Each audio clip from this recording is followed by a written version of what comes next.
My parents made me feel worthless years ago. Now they demanded retirement money. But I'm done. I'm 30.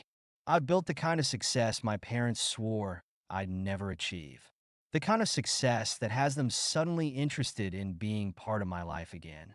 The irony would be funny if it wasn't so infuriating. They spent years telling me I was worthless, and now they want a piece of my worth.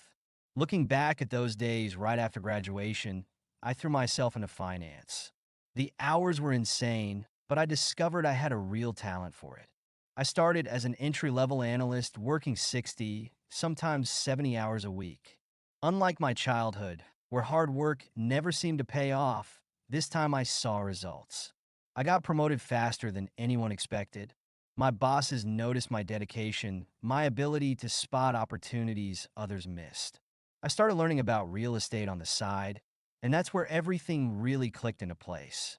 By the time I hit 30, I had more money than I'd ever dreamed possible, enough to never worry about finances again. The kid they said would amount to nothing had built something substantial. You'd think they would finally give me some credit. Instead, they kept telling relatives I was still finding myself and needed to be more responsible. Responsible? I've been taking care of myself since I was a teenager. I'd built a successful career completely on my own, but nothing was ever good enough for them. They couldn't admit they were wrong about me, so they had to find new ways to dismiss my achievements. Then the call started coming. Dad would ring me up, talking about their struggling retirement fund, how they weren't getting any younger. At first, I just nodded along, not really engaging. Then he got more direct. Families supposed to support each other. After all we've done for you, you should help us in our old age. I almost laughed out loud. All they'd done for me? Like what? Making me feel worthless and leaving me to fend for myself? The audacity of their request was stunning. When I asked what kind of help they wanted, Dad said, "It's not like we're asking for much, just a monthly contribution to make sure we can keep the lifestyle we've worked so hard for." These people, who had never supported me, who had actively worked to tear down my confidence at every turn, now wanted me to fund their retirement? It was like some sick joke. They hadn't saved anything for their future, hadn't planned at all, and now expected me to bail them out. The pressure kept building. Every call became a guilt trip. "You're our only son. It's your responsibility." Mom would sigh dramatically about all their sacrifices, as if providing basic necessities during my childhood was some extraordinary act of generosity. Then Dad sent me something that really took the cake, an actual itemized list of expenses from my childhood. Everything from meals 1990 to 2004, to utilities totaling $85,000. He even signed it like a formal invoice. That's when it really hit me. They didn't see me as their son. I was just an investment they were finally trying to cash in on. I ignored them for weeks after that. But they wouldn't let up. They started calling from different numbers, sending guilt-laden messages about family loyalty and obligation. They even got my sister Emma, their golden child, involved. She tried to play peacemaker, but she hadn't lived my life. She hadn't experienced what it was like to be constantly torn down, to never be good enough. She was the one they praised, the one who could do no wrong. Of course, she couldn't understand why I was being difficult. Growing up in my house was like living in a pressure cooker where the release valve was broken. My parents had this perfect image of what their son should be: straight A's, varsity athlete, future doctor, or a lawyer. I wasn't any of those things. Every single day, they made sure I knew just how much I was failing to live up to their expectations. It was a constant barrage of criticism and disappointment that wore me down bit by bit. High school was especially brutal. Any grade less than an A meant another lecture from my dad. "I'm not raising a failure here. Shape up, or you'll end up a loser." Mom wasn't any better. She'd throw around threats like, "Maybe you need to learn what the real world is really like." The real kicker? While they had all these grand expectations, they never actually helped me achieve them. Not once did they offer support or guidance. Just criticism and disappointment, served up daily like some twisted form of motivation.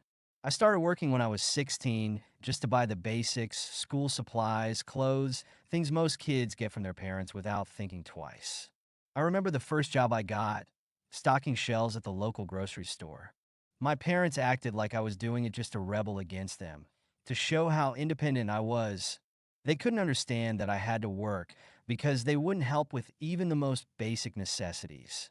When college applications rolled around, they dropped their biggest bomb yet. They wouldn't help pay.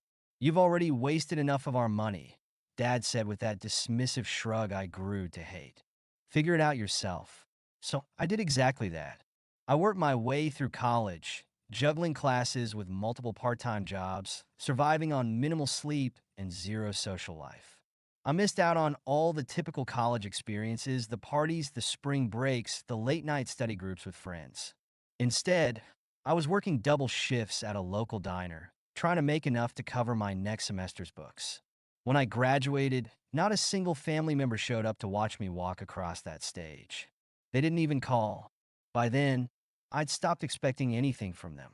I knew I was on my own, and maybe that was the greatest gift they ever gave me, even if they didn't mean to. Anyway, getting back to what happened, everything came to a head last Thanksgiving. I showed up hoping we could have an adult conversation about boundaries and respect. Instead, Dad launched into another speech about family unity and doing your part. My mother sat there nodding along, occasionally throwing in comments about how children owe their parents for raising them.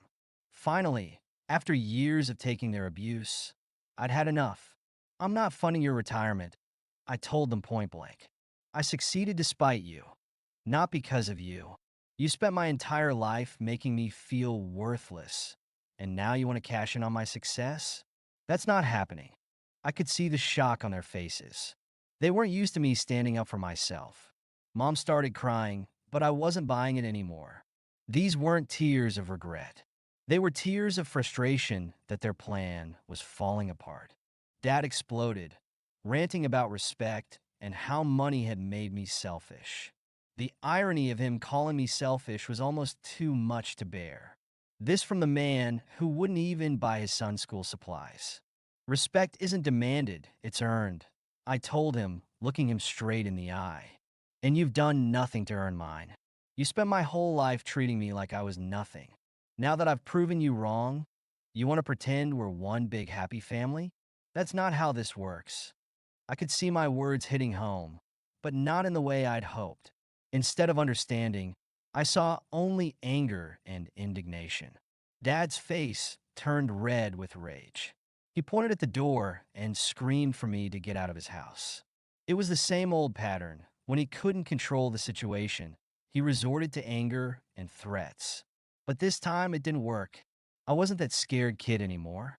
I grabbed my jacket, looked at Mom one last time, and said, I hope someday you realize what you've done. But I'm done trying to fix things with you. The aftermath was messy, as you might expect. They went on a smear campaign, telling everyone who would listen about their ungrateful son who abandoned them in their time of need. They twisted every detail, painting themselves as victims and me as the villain. I lost contact with a lot of family members and old friends who bought into their version of events. But for the first time in my life, I had peace. That was worth more than any relationship built on manipulation and guilt. I focused on building my own life, growing my investments, traveling, making real friendships with people who actually cared about me as a person, not what I could give them. I started therapy, working through the years of emotional abuse and neglect. Slowly, I began to understand that their treatment of me was never about my worth. It was about their own issues and inadequacies. Emma still keeps in touch, though carefully. She asked me once if I regretted cutting them off. I regret not having parents who could love me for who I am, I told her honestly. I feel bad for the kid I was who just wanted their approval. But I don't regret finally standing up for myself and walking away. She didn't fully understand, but I could see she was trying to. These days, I hear they're struggling financially, reaching out to distant relatives for help. But that's not my problem anymore. They had decades to build their own life and save for retirement. They made their choices just like I made mine. Their failure to plan doesn't constitute an emergency on my part. Sometimes people ask if I would help them if things got really bad. The answer is still no. Not out of spite, but out of self-respect. I won't let them think they can spend decades hurting me, then come around for a handout just because we share DNA. Family is more than blood. It's about love, respect, and support, none of which they ever gave me. They didn't act like parents when I needed them. They don't get to claim parental privileges now that they need me. I'm free now, free from their expectations, their disappointment, their manipulation. I know my worth, and I'm never going back to feeling like I'm not enough. If they ever truly take responsibility and offer a genuine apology, maybe things could be different. But I'm not holding my breath. I built this life without their approval or help, and I'll keep living it that way. Their opinion of me no longer matters. I've finally learned to value myself, and that's something they can never take away from me. Thank you so much for listening to my story. If you have any thoughts, I'd love to hear them, so please leave a comment. Don't forget to like and subscribe if you want more stories like this one.